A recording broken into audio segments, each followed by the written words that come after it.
Hello, beautiful people, and welcome to this Homemaker's Journal.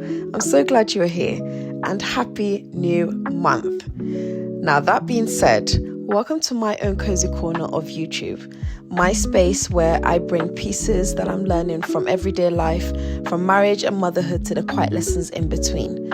And you know what? This week, I've been thinking a lot about how real our feelings are, but also how unreliable they can be. So let's talk about it. Have you ever had a day when nothing went particularly wrong, but everything felt off?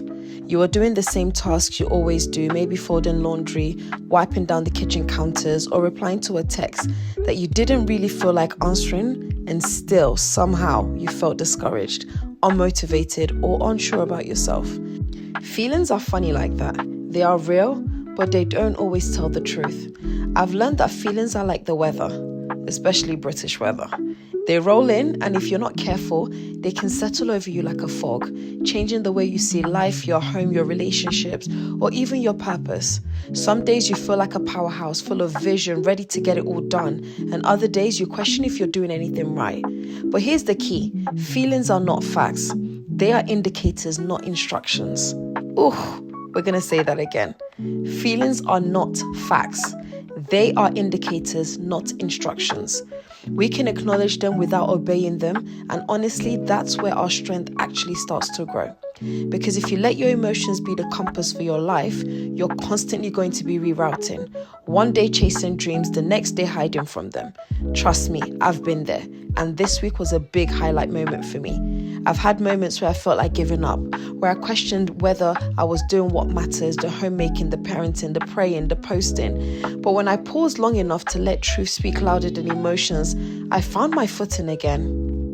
The real work we do, it's often deep and invisible. So here's the reminder. Just because you don't feel strong doesn't mean you're not. And just because you don't feel seen doesn't mean your work is overlooked.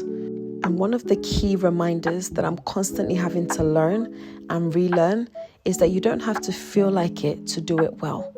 Faithfulness often shows up in the smallest of acts, making the bed, answering the call, apologizing first, washing the dishes while whispering a prayer. The little mundane things showing up in those things. And in this season of my life, I'm learning very intentionally to let my feelings speak, but not to let them lead. To welcome them like a visitor, not hand them the key. And even a simple reminder that feelings change, they're constantly changing, but the truth doesn't. And the truth is, I am loved, I am equipped, I am called, and so are you.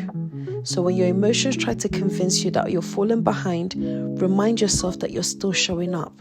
And that's the part that actually matters.